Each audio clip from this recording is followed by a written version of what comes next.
When Natasha Romanoff plummeted to her death in Avengers Endgame, I was gutted. But it wasn't until she did not get the funeral that she deserved that I came to terms with the finality of her demise. There's always an air of uncertainty around fictional deaths, especially when an important character like Natasha dies. And that's because movies and TV shows have repeatedly undone, misrepresented, and defied character deaths. There are a number of reasons that might justify this. For starters, fictional premises choose not to strictly play by the rules of life and death in order to push creative boundaries. Popular characters are also revived when a franchise cannot go ahead without them and changes the circumstances of their demise. Let's get right into it and take a look at 25 characters who were pretty dead, or at least presumed dead, until they came back to life.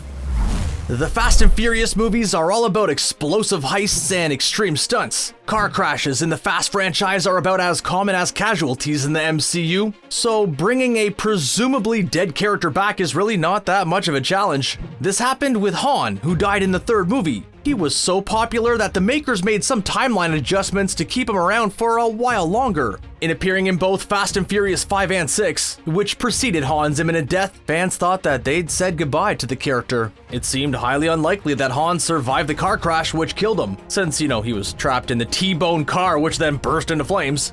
Dom and the family even held a funeral for the guy in Fast and Furious 7, and Dom also supposedly collected his remains from Tokyo, but I guess that reality bites the dust. Han appears very much alive in the trailer of Fast and Furious 9. We know that Fast 9 is not a prequel, so Han was either brought back from the dead or somehow managed the almost impossible task of surviving a car explosion.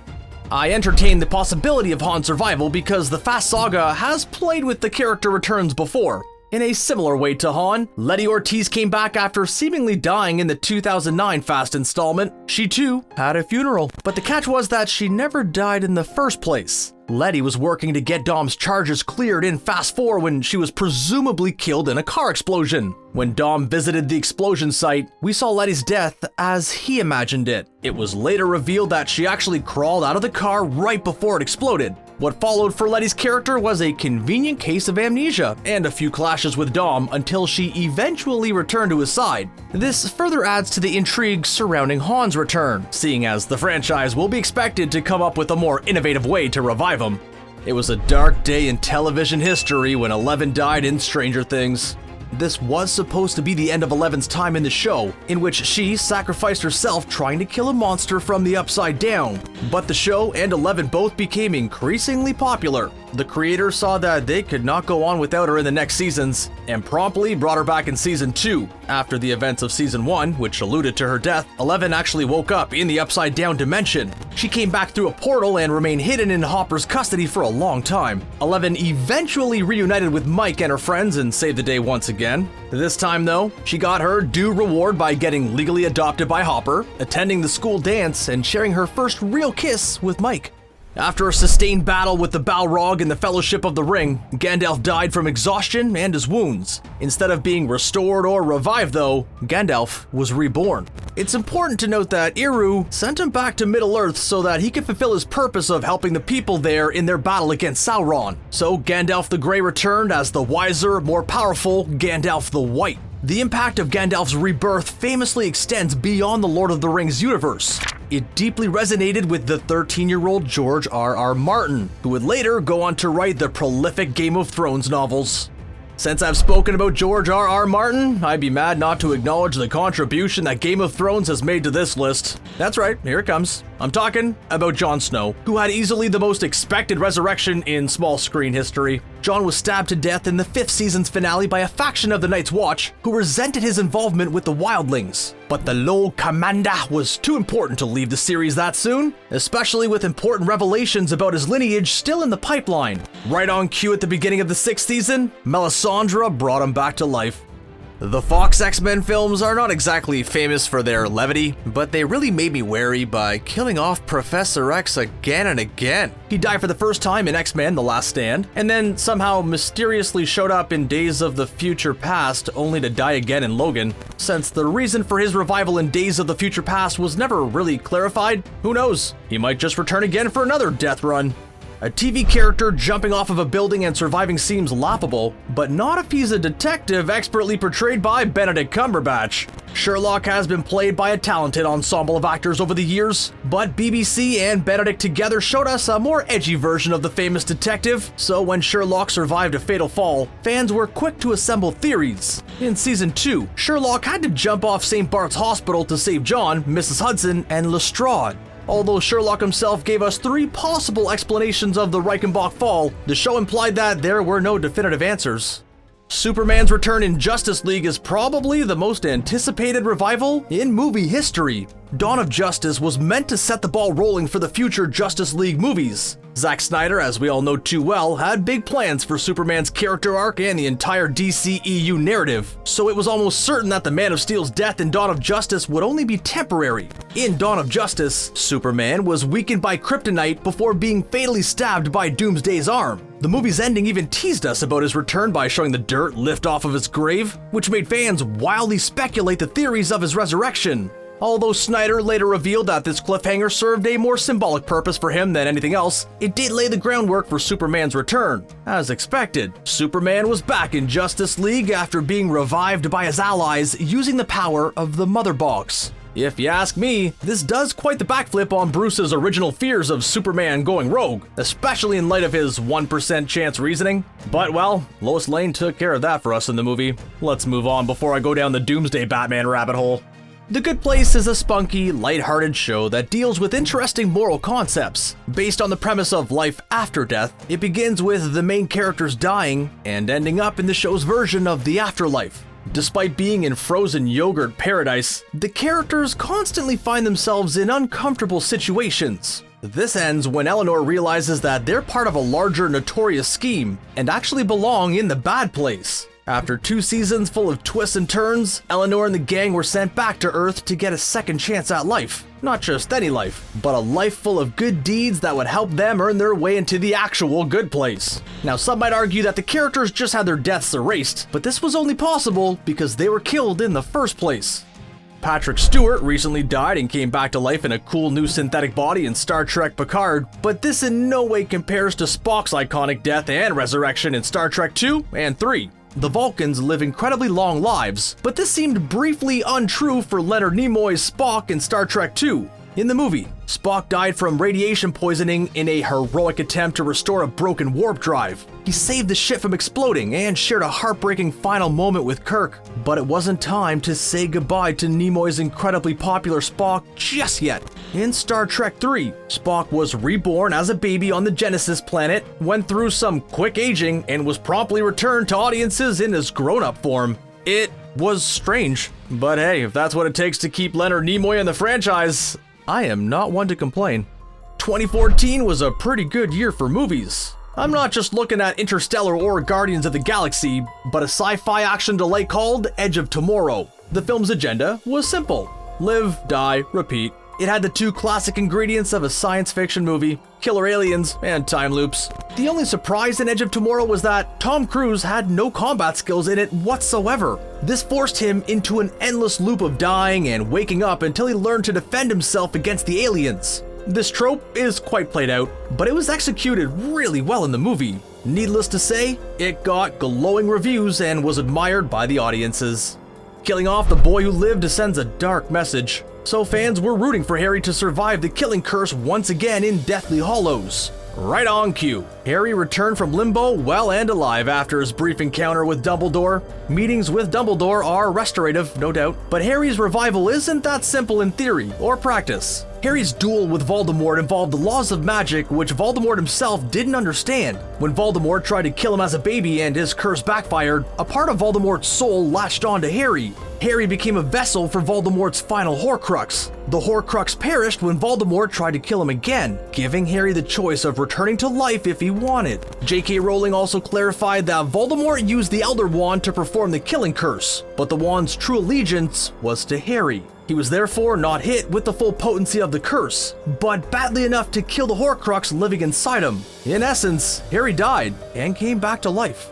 When Neo was revived in the Matrix after becoming the One, he seemed invincible. He had found his true powers and was finally able to outmatch Agent Smith. Neo destroyed Agent Smith, but he didn't perish entirely. Smith was a sentient program after all, and they aren't programmed to be mortal the way humans are. After quote-unquote dying, Smith malfunctioned and became an exile program. Smith essentially got unplugged from the Matrix system, which changed his appearance too. He now had more notorious powers like the ability of replicating like a virus and copying himself over the minds of programs, blue pills, and red pills. Darth Maul's remarkable speed and agility make him a deadly warrior and opponent, so when Obi-Wan sent him tumbling down the planet core in two halves, his death seemed both shocking and inevitable. Maul, however, made a powerful return. Here's how this Sith Lord managed to survive getting chopped and dumped on a junk planet. After his fall, Maul survived by eating vermin and building himself spider-like limbs. While he was there, Maul's entire focus became his absolute hatred for Obi-Wan Kenobi, which he used to keep himself alive. By the time his brother had found him, Maul had gone mad with rage and despair.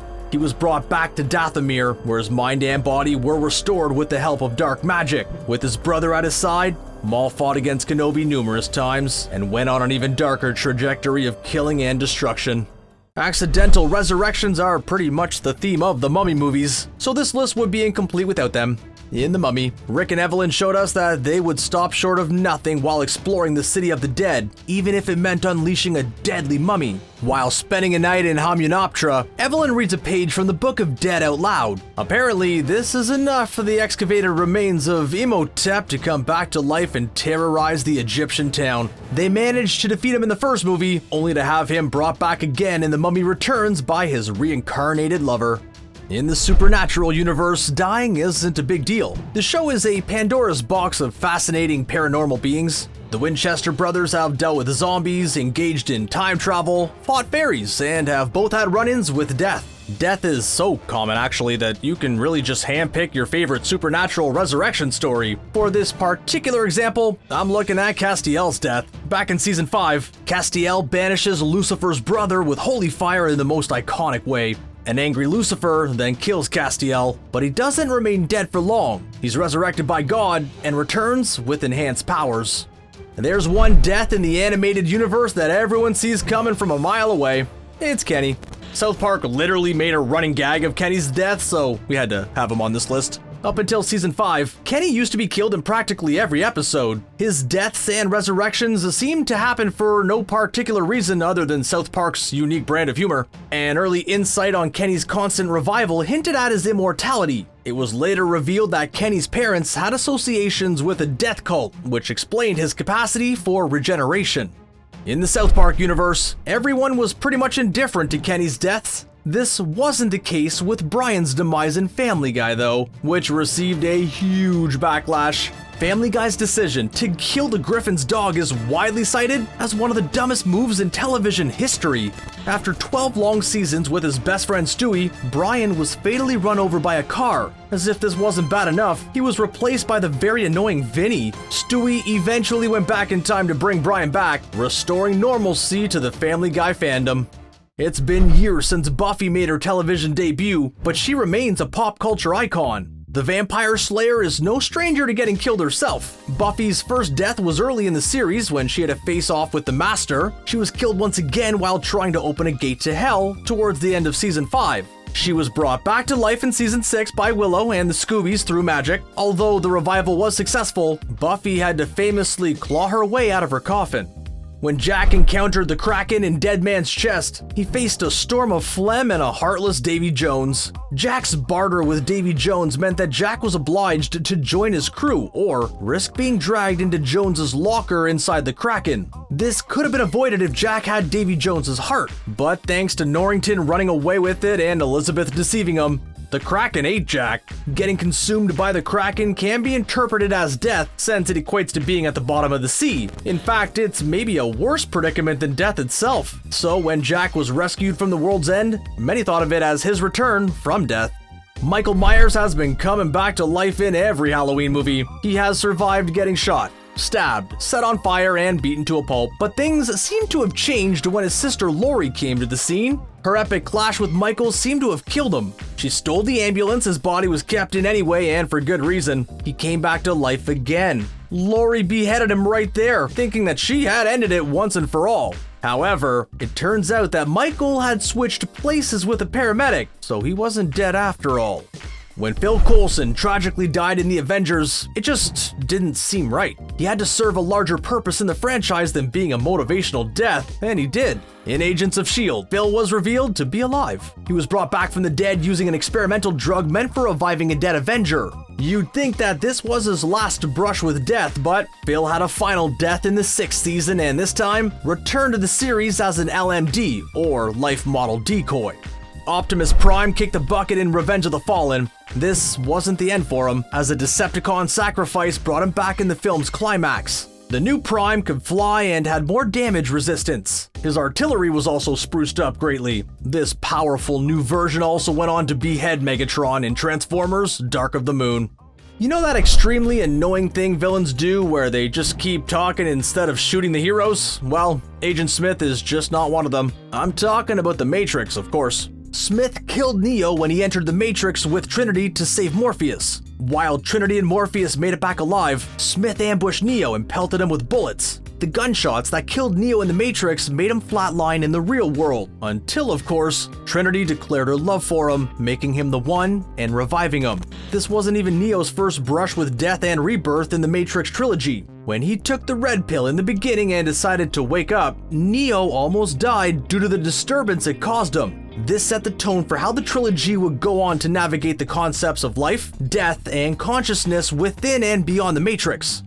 Battlestar Galactica dominated the television landscape when it was rebooted in the 2000s. BSG caused quite the stir in its 4-season run. Like any memorable sci-fi show, it featured a confounding death and resurrection. I'm talking about Kara Thrace, aka Starbuck. In one of the most powerful moments of the show, Kara was in what definitely looked like a fatal explosion. She then miraculously returned in the 3rd season's cliffhanger and spurred several fan theories about her revival from being an angel to the 13th Cylon. There's no telling which of these holds more weight, as the writers have famously left that to our imaginations. That concludes our list for this video. I hope you enjoyed it. If you have any suggestions, let us know in the comments below. And to see more of our content in your feed, be sure to tap on that subscribe button. See ya.